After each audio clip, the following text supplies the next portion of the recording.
Salut à tous, c'est Amin Ayoub. Aujourd'hui, je vais réagir pour vous à un ancien combat de ma carrière.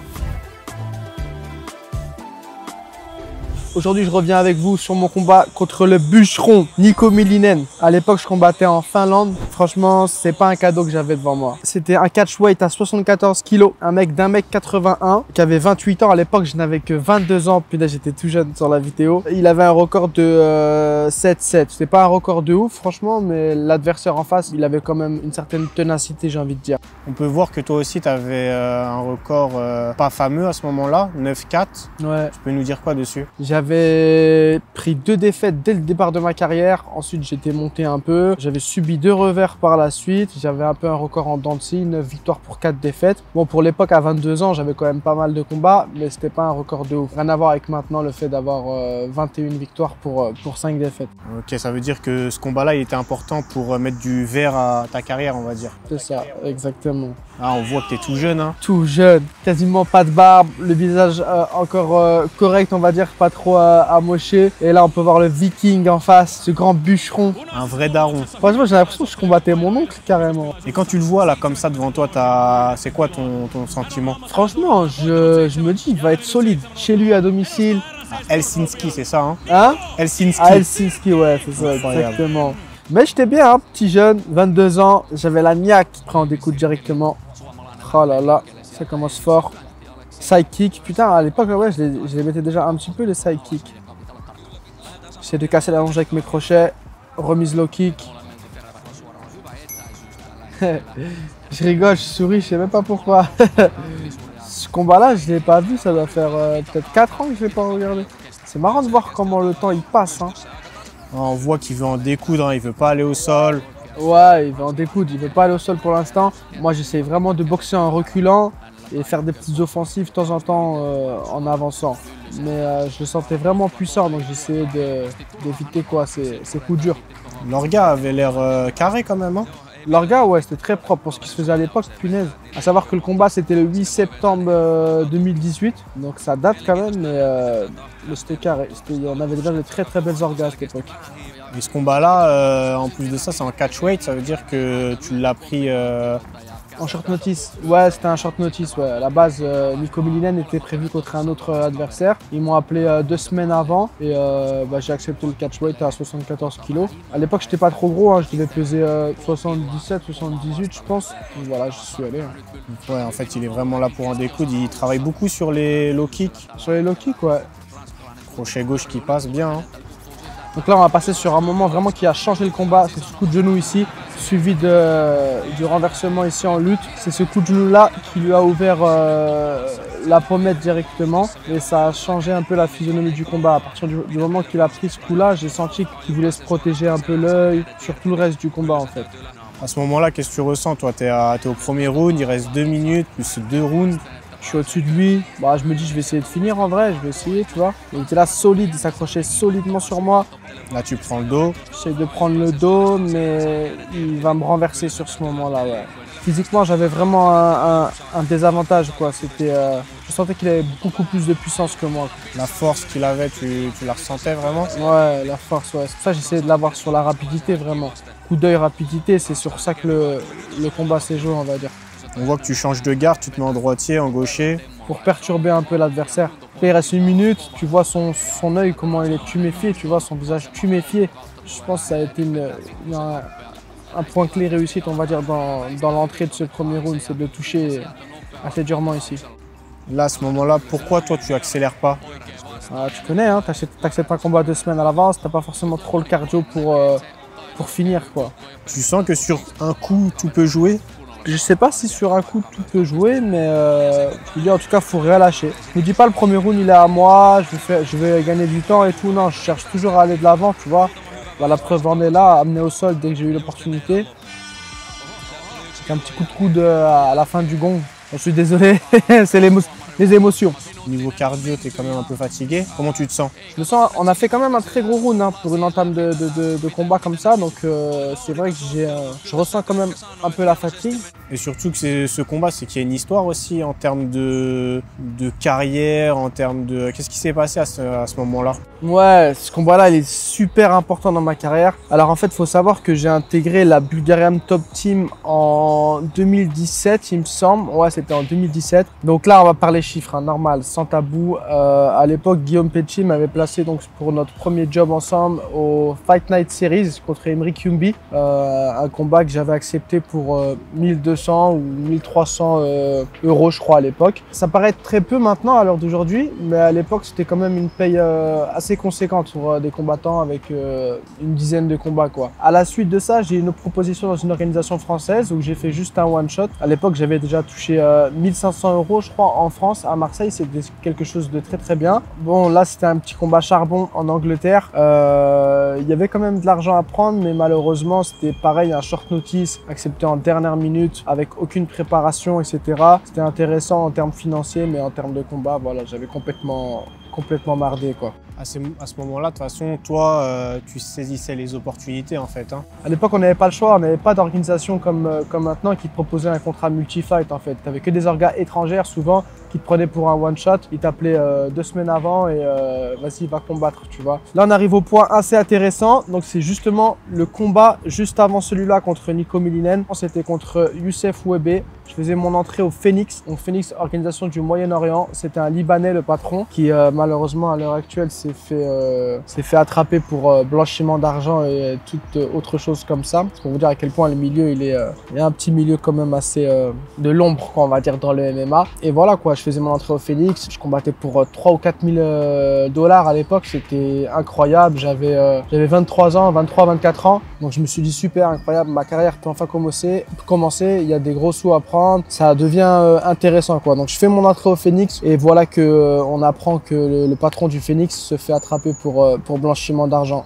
Donc c'est une décision qui m'a attristé en fait parce que je me dis punaise, je fais ma première entrée dans une grosse orga et voilà que à peine un combat et les choses s'arrêtent pour moi. Qu'est-ce qui va se passer par la suite? Où est-ce que je vais combattre? Comment vont se passer les choses, quoi? Ouais, parce que tu étais dans le flou. Au début, tu étais content. Tu pensais avoir un contrat avec plusieurs fights. C'était évolutif, ces contrats? Ouais, c'était évolutif. J'avais un multi-fight, en fait. J'avais 4 combats, il me semble, avec le Phoenix. Donc, je commençais à 3-4 000. Plus quand si je gagne le combat d'après, j'ai 2 000 euros en plus, etc., etc. En fait, j'aurais pu finir avec pas loin des 10 000 euros à 23 ans. C'était quand même cool à l'époque, en fait, tu vois. Maintenant, on est là, les mois passent, il n'y a pas de combat, il n'y a rien qui est proposé. On est dans le flou, on va dire, plus ou moins total. Guillaume, il m'appelle et c'est là où tu me dis, Amine, écoute, j'ai un truc à te proposer. C'est un peu comme un coup de poker. Et je lui réponds et tout. Je lui dis, comment ça, un coup de poker? Qu'est-ce que tu veux dire par là, quoi? Moi, je veux juste combattre et tout. Vas-y, let's go, quoi. Il me dit, Amine, le dernier combat que tu as fait, tu as combattu pour, je sais plus, 3-4 000 euros. Le prochain que tu vas devoir faire, si tu l'acceptes, c'est un combat en Finlande pour 500 euros. Contre un bûcheron en plus. Contre un bûcheron, 500 euros. Alors moi, je suis là, je réfléchis en vrai. Je me dis, bon, mon but c'est de combattre de toute manière. L'orga avec laquelle je venais de signer, elle a floppé. J'ai plus de combat là-bas. Je n'ai pas d'autre choix en fait réellement. Mais je me dis, c'est vrai que 500 euros, punaise, c'est léger en fait, quoi. C'est à peine ce que je vais dépenser en nutrition. C'est pas ouf, quoi. Et en plus, il me dit, mais le combat c'est dans 2 semaines. Bon, je me dis, bon, en plus short notice, 74 kilos. Vas-y, let's go. Qu'est-ce que tu veux que je te dise dans tous les cas? Déterminé. Je vais pas te dire non, non, c'est pas assez bien payé, ou non, il est trop fort, ou non, je ne connais pas l'adversaire. À ce moment-là, tu pensais même pas à l'argent? Je pensais pas à l'argent, non, je pensais pas à l'argent, non. En fait, pour être honnête avec toi, j'ai même jamais réellement pensé à l'argent en commençant ce sport, en fait. Avant de commencer le MMA, il y a un mec qui m'a dit quoi? Il m'a dit, le jour où tes motivations sont seulement l'argent, ta carrière sera quasiment finie, en fait. Tu ne peux pas te lever tous les matins en te disant, bon, là, je vais m'entraîner, j'ai la motivation pour aller prendre de l'argent à la fin. Ce n'est pas une bonne motivation, en fait. L'argent ne doit être que secondaire. La chose primaire, c'est vraiment avoir faim, être acharné, te lever et te dire, bon, là, je vais m'entraîner, travailler mon crochet gauche pour frapper plus fort, travailler mes sorties de corps à corps pour être meilleur en lutte. La seule motivation qu'on doit avoir, c'est de devenir meilleur, quoi. Ce n'est pas l'argent à laquelle on doit penser. Donc voilà, je reviens sur ce combat, 500 euros. Je me dis, punaise, je viens de combattre pour 3 ou 4 4000 € là, je vais descendre à 500. C'est pas grave, let's go, c'est parti. Et Guillaume, il me dit, je te promets, Amine, t'inquiète pas. Il m'a pas dit si tu gagnes ce combat. Non, il m'a dit lorsque tu gagneras ce combat, les portes vont s'ouvrir, des plus belles choses vont arriver. Fais-moi confiance. Et c'est là où j'ai fait confiance à Guillaume. J'ai dit, écoute, vas-y, let's go, on y va. Round 2 du coup. Voilà, le round 2 contre le Nico. Tu sais que tu as pris le premier round dans tous les cas. Ouais, je sais que j'ai pris le premier round. Tu te dis quoi là dans ta tête? T'es plus en mode je vais essayer de gérer, je vais essayer de le finir. Ouais, je me dis je vais essayer de gérer, mais tout en tentant des offensives quand même, tu vois, parce que le but c'est pas d'aller gagner la décision. Mais voilà, on essaie toujours de finir le combat au maximum, quoi. Oh là là, le coup de genou. Ça, c'est typiquement les choses que je kiffe en combat. C'est vraiment le petit coup d'œil comme ça sur un instant qui peut déconnecter un adversaire. On voit que tu es déjà à l'aise en termes de boxe. T'hésites pas, t'envoies plein de combos, crochets, etc. J'ai jamais eu peur vraiment de l'affront. Hein. Être là, main haute, me boxer avec un gars, ça, j'ai pas. C'est vraiment quelque chose que j'aime bien, quoi. Là, tu vois, toujours sur le physique, je le sens vraiment puissant. Grosse puissance comparé à moi. Là, je me prends une salade de coude. Il fallait absolument que je renverse cette situation avant de, avant de me faire ouvrir le crâne. Ok, guillotine, tentative de guillotine. J'affectionnais déjà beaucoup cette technique à l'époque. Bon, malheureusement, elle était moins aiguisée qu'elle peut l'être maintenant. Tu t'as touché au nez là? Ouais, je vois mon nez est un peu ouvert. Je sais pas quel coup j'ai pris pour être ouvert comme ça. Je me rappelle plus en tout cas tout de suite, mais ouais, il y avait une opposition, hein. Vraiment il y avait une opposition. Hein. C'est pour ça que je dis, c'est pas pour rien que je dis que c'était un bon viking en face de moi, quoi. À ce moment-là, tu t'entraînais où, Amine? Alors à cette époque-là, j'étais à l'UFT avec le coach Youn Lebo, qui a été mon coach durant de très nombreuses années. Et il était dans ton coin là? Youn il était dans mon coin, ouais, exactement. Je l'entends. Il y avait aussi un Anglais dans mon coin. Il était là, je l'avais rencontré sur la Fight Week. Il y avait un Anglais qui combattait sur la carte. Et voilà quoi, il est venu dans mon coin et il m'a accompagné. C'était marrant. C'est vrai qu'à ce moment-là, le MMA, c'était vraiment loin d'être légalisé en France. Les gens ne connaissaient pas vraiment le MMA. Ça veut dire que c'était dur d'avoir des vrais coachs en MMA, des gens qui suivent. C'était dur d'avoir des vrais coachs, c'était dur d'avoir une vraie team. C'était vraiment du bricolage, quoi. Là, tu tentes la clé. Là, je tente un juji, ouais, avec le bras, une technique que j'affectionne énormément. Là, au second round, on sent que tu es assez fatigué. Tu sens comment? Est-ce que tu te dis... second round, je l'ai perdu. Alors, moi, je suis le genre de mec, j'aime pas trop me dire, ouais, vas-y, je suis en avance sur le pointage et tout. J'aime bien mettre une pression supplémentaire et je me dis, bon, ce round, je le perds. Du coup, ce combat-là, il était en Finlande, à Helsinki, la capitale.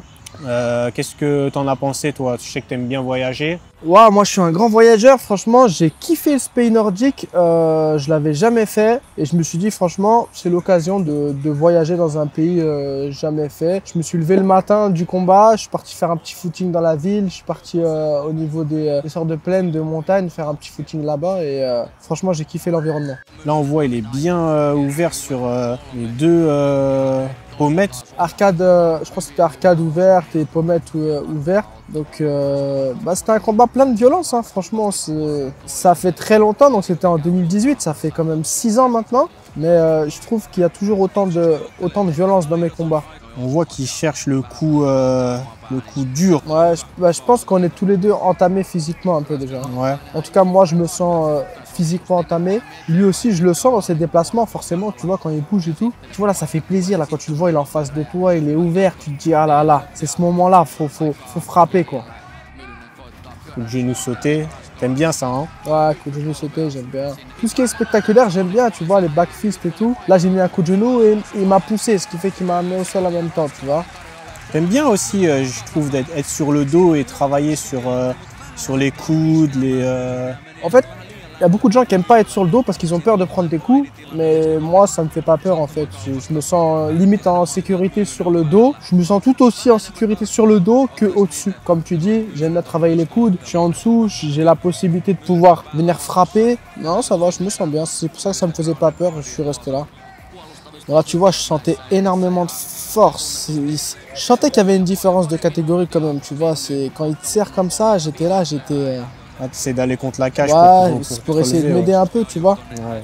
Bah lui, il devait être vraiment KO parce que je pense qu'il le sait qu'il a 2 rounds en moins. Ouais. Et il essaye de pas faire grand chose. Donc Il a perdu les rounds, il est là, il est fatigué physiquement, il essaie de gagner du temps, peut-être, enfin je sais pas. toi, à ce moment-là, tu as gagné beaucoup de combats en soumission. Tu es confiant sur ton sol, comment tu te sens? Moi, je me suis pas senti en danger, franchement, mis à part la salade de coups de coude que j'ai pu prendre dans le deuxième round. Mais là, à ce moment-là du combat, je me sentais bien. En fait, même en étant sur le dos, je suis très confiant en mon sol. Je sais que je vais pas me faire soumettre. Le pointage à l'époque, c'était comment? Là, on voit qu'il te bloque pendant longtemps au sol. Là, un bon retournement.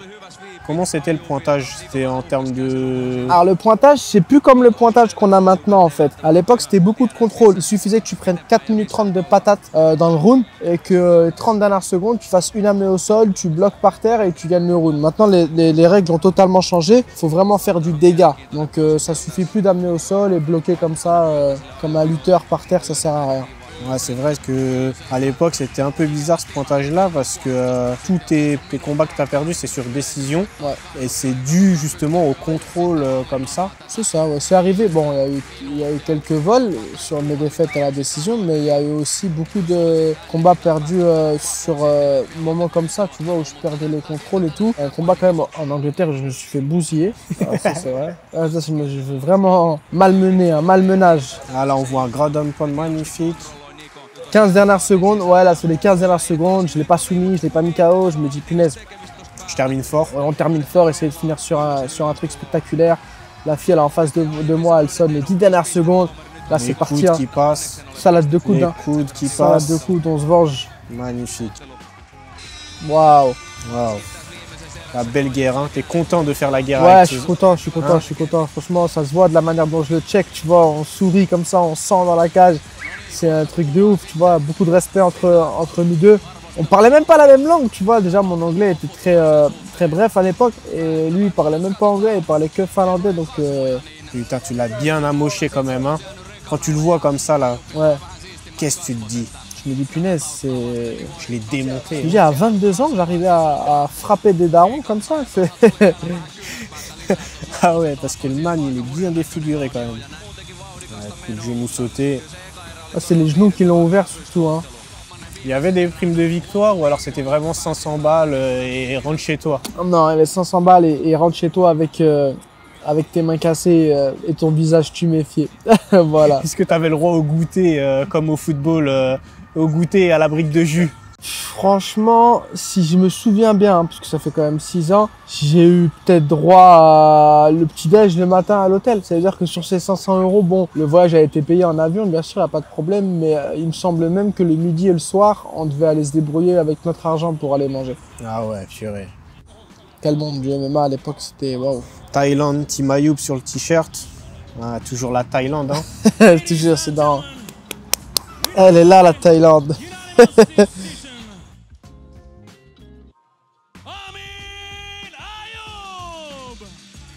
Waouh, les émotions. C'était lui le coach anglais là. Et Youn, bien sûr. Youn, l'un des premiers coachs de MMA en vrai. Hein. L'un des premiers coachs de MMA que j'ai eu, en effet. Donc là, ça va, tu parlais quand même un peu anglais, hein. 23 ans. 22. 22 ans, ouais. Normally, I have to take Tukarepo. C'est trop marrant parce que tu sais, en fait, à l'époque, je faisais déjà des call-outs directement dans la cage, tu vois. J'appelais mon prochain adversaire et je disais c'est avec toi que je veux me tuer en Finlande, tu vois. Et en vrai, ce guignol, il a refusé 3 fois le combat. 3 fois, c'était prévu, je retourne au cage en Finlande. Bon, avec une meilleure prime, hein, pas 500 €, tu vois. Et à la finale, 3 fois, il a refusé. Toi, il dit see you next time et tout, genre on va se taper et tout. Et en vrai, il n'est jamais venu cette victime. Et du coup, ton combattant, tu l'as vu après dans les vestiaires et tout? Il y a eu un échange avec l'adversaire? Alors oui, il y a eu un échange. On avait même partagé une photo à l'époque. On avait pris une photo tous les deux en guise de souvenir. Bon, on n'échangeait pas trop parce qu'on parlait pas la même langue, donc c'était assez compliqué, mais il y avait beaucoup de respect. Franchement, ça m'a fait plaisir de se remémorer des souvenirs comme ça. Hein. Ouais, non, franchement, ça fait remonter des souvenirs. D'ailleurs, est-ce que tu n'aimerais pas rencontrer des anciens adversaires à toi et débriefer sur tes combats que tu as eus, sur les anecdotes, etc. Ouais, si, franchement, ça peut être cool de ouf. J'ai même des noms en tête, par exemple, tu vois.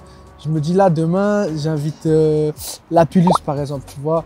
Bon, mon petit Dams, viens, on va manger, tu vois, on va casser une petite croûte et on débriefe sur nos combats, qu'est-ce qui s'est passé, comment cette grande rivalité française a eu lieu, etc. Ouais, franchement, avec plaisir, ça peut être une très très bonne idée. J'ai qui encore en tête Bah, y a Yanis Guémouri. Yanis Guémouri, on s'est affronté, j'avais 19 ans, punaise. 19 ans. Aujourd'hui, il combat à l'UFC, franchement, donc félicitations à lui déjà pour ça. Les chemins ont évolué chacun et ce sera avec plaisir de partager un bon petit snack de pélo. Bon les gars, fin de ce nouveau concept. Franchement, ça m'a fait énormément plaisir. J'ai hâte de voir qu'est-ce qu'on pourrait proposer par la suite. Donc si vous avez des noms de combattants que j'ai pu affronter, n'hésitez pas à nous dire en commentaire. Je me ferai un plaisir de faire un petit react comme ça, comme on a fait. Donc n'hésitez pas à liker, abonnez-vous et activez la cloche. À très bientôt.